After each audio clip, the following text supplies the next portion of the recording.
Can't help but feel that might have been directed at me. And here's the thing. This is We're like in the fight of our lives right now.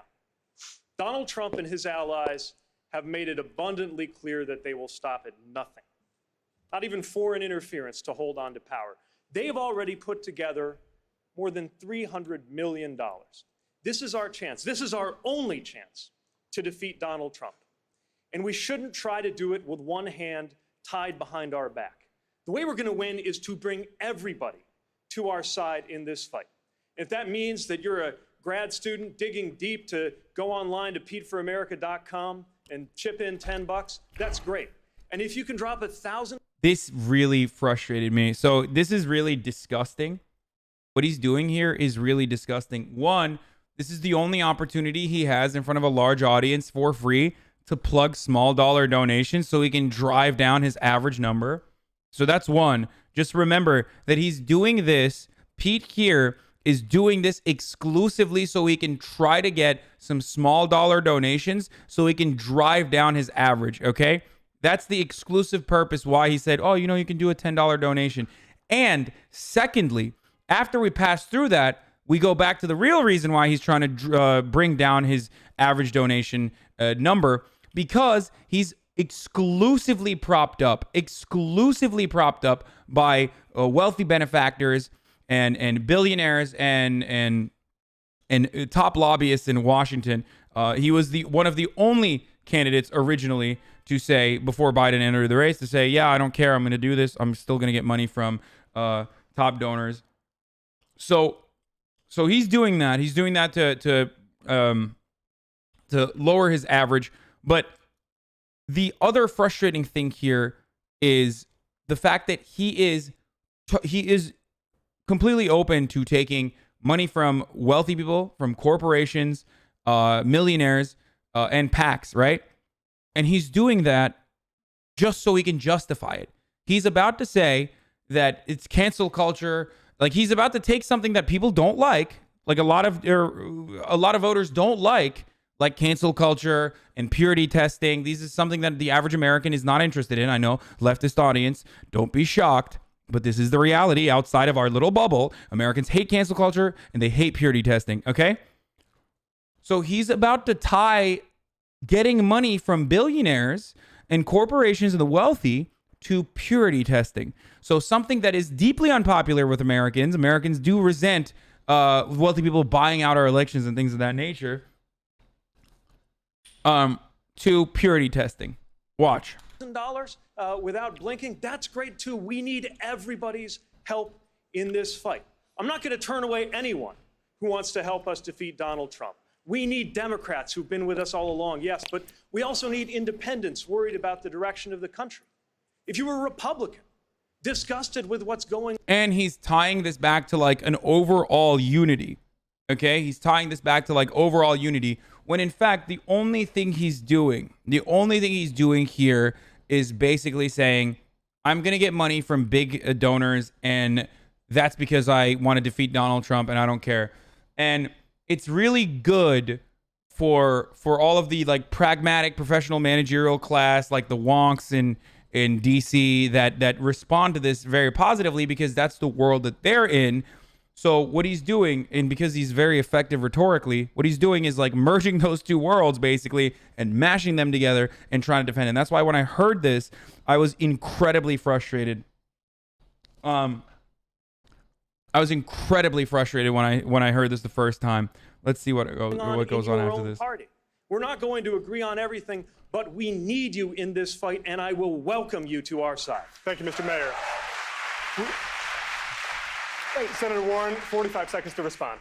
So the mayor just recently had a fundraiser that was held in a wine cave full of crystals and served $900 a bottle wine. So good. Think about who comes to that. He had promised that every this was very good. he would do would be open door, but this one was closed door. We made the decision. By the way, hold on. I'm sorry to pause this, but just look at Pete's mannerism, dude. Okay? He is so frustrated. This is a guy who has won his entire life, except for the Indiana Treasurer race, which Amy Klobuchar perfectly brought up. This is a guy who's he is a killer, okay? Like, just look at the sociopathic white knuckle rage coming from his body when someone dare turn around and say and call him out. Oh my God. That's why Felix had this really funny take where, I mean, we all meme about this, but I'll just show you really quickly, where Felix said, when you're about to blow off steam from a rough debate at the South Bend Animal Shelter. Oh, Jesus Christ, dude. Yeah, of course his fists are clenched. He's white knuckling and his jaw is just shut. Every time he gets any sort of pushback, whether it be like a random teenager who dares ask him, what's going on? Like, what's going on, Pete Buttigieg? Like, why are you taking money from billionaires? Or Elizabeth Warren says, you're at a wine cave. What's happening with that? Congratulations, Vanna Man, for getting into you, Mitch. Proud of you, buddy. He responds and like his eyes just like, you just see like the blood curdling rage inside of him. Many years ago, that rich people in smoke-filled rooms would not pick the next president of the United States. Billionaires in wine caves should not pick the next president of the United States. Mr. Mayor, your response. You know, according to Forbes magazine, I am literally the only person on this stage who's not a millionaire or a billionaire. What a loser. Loser. Sorry. Loser. Imagine working for McKinsey. Imagine working for corporate entities and not even being a millionaire. What a loser. You know who the second loser on that stage is? Joe Biden. Imagine being a politician for your entire life and not even racking up as much money as Bernie Sanders, baby. Let's go. What a bunch of losers, dude. Imagine doing it for the love of the game. Okay? Imagine doing neoliberalism exclusively for the love of the game, dude. And not even reaping the benefits of it. That's the thing I like. That's the thing that's the thing that boggles my mind about Joe Biden, especially. Like, that's the thing that boggles my mind about Joe Biden, especially, is the fact that, like, he was the vice president and he couldn't even, like, he had to mortgage his house to, like, pay for his child's cancer treatment or something. And then Obama was like, no, I got this, homie. Like, it's fine. I got you. Like, that's how poor he was.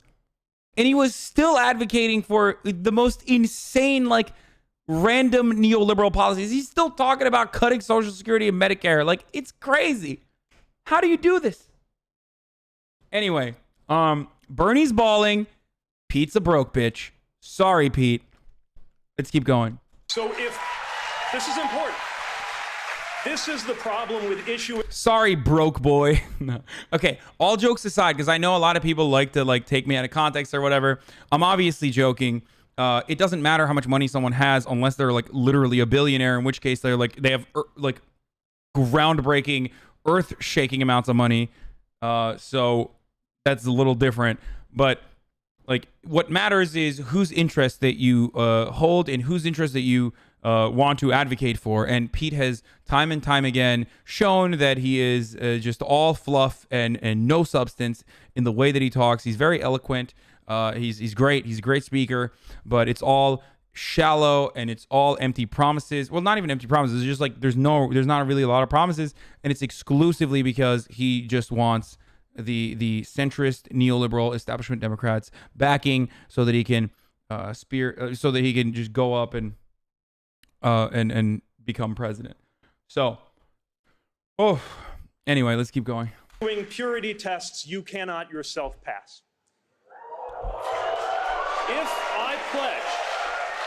If I pledge never to be in the company of a progressive Democratic donor, I couldn't be up here. Senator, your net worth is 100 times mine. Now, supposing that you went home feeling the holiday. She made like 60 grand as a Harvard graduate, like lawyer, dude. She made like 60 grand a year. Okay. She barely put together like $2 million over the course of 30 years. Okay. She is also broke. She's also a broke boy. Okay. Anyway, I don't know how much money Warren has now, but like, come on. Like, it smelled like broke in here. Exactly. They're all a bunch of brokes. They're all a bunch of poors. Get out of here. Yeah, we're voting for Tom Steyer in here, dude. Losers. Anyway, so he's pulling the I'm actually poor, by the way, card. It doesn't matter if you're poor. You're still sucking up the corporate interest, dog. That's what we're talking about. Holiday spirit, I know this isn't likely, but stay with me, and decided to go on to PeteForAmerica.com and give the maximum allowable by law, $2,800. Would that pollute my campaign because it came from a wealthy person? No, I would be glad to have that support. We need the support from... Dude, that's so dishonest, by the way.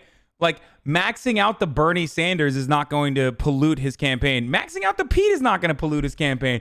There's a difference between individual donors and like PAC money. And there's a difference between someone like myself who has a decent amount of money, who can like go out and max out the political campaigns, versus someone like the independent fundraiser, that the attendee that is also doing lobbying for Pfizer and doing lobbying for Raytheon. Okay, like, that's so psychotic to try to merge those two things when that's obviously not the case. From everybody who is committed to helping Did you us donate to Bernie's defeat campaign? Of course.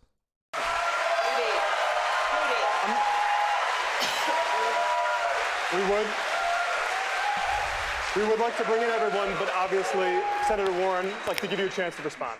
I do not sell access to my time. I don't do call time Hold on a with second. millionaires and billionaires. Sorry, as I pointed this out during the debate, but the reason why she took a pledge with Cenk, actually, to not take corporate PAC money. Like, that was Cenk's doing, for the record. when, Senator? I don't meet behind closed doors with big dollar donors. And look, I've taken one that ought to be an easy step for everyone here. I've said to anyone who wants to donate to me, if you want to donate to me, that's fine. But don't come around later expecting to be named ambassador, because that's what goes on in these high dollar fundraisers. I said no, and I asked everybody on this stage to join me. This ought to be an easy step, and here's the problem. If you can't stand up and take the steps that are relatively easy, can't stand up to the wealthy and well-connected when it's relatively easy when you're a candidate, then how can the American people believe you're going to stand up to the wealthy and well-connected when you're president and it's really hard? Judy. Senator, That's a good line, but he is going to destroy her. We're if gonna you give you one can't more say chance to no respond. to a donor, then you have no business running for office in the first place. But also, Senator, your presidential campaign right now, as we speak, is funded in part by money you transferred, having raised it at those exact same big-ticket fundraisers you now denounce. Did it corrupt you, Senator? Of course not. So to denounce the same kind of fundraising guidelines that President Obama went by, that Speaker Pelosi goes by, that you yourself went by until not long ago in order to build the Democratic Party and build a campaign ready for the fight of our lives, these purity tests shrink the stakes of the most important election. Judy. We'd like to bring everyone in. Yeah, no, all the other elections, like when George W. Bush was running for office, or when George W. Bush's re-election wasn't the most important. Donald Trump's re-election is the most important. They're all important, dude. I hate this line so much. Like, oh man, this is the most important election. That's why I have to take money from billionaires. Like, anyway, listen. The purity test concept is actually pretty good. Obama had 30 plus private fundraisers in 2013 at mansions and estates. Literally no one cared. Look at his fundraising. Yeah, in 2013. Thank God we're not in 2013 anymore. And 9 years of neoliberal marginalism later, Americans are finally waking up to the reality that maybe it's not great when you have closed door private fundraisers, because then you end up filling up your cabinet with Goldman Sachs executives.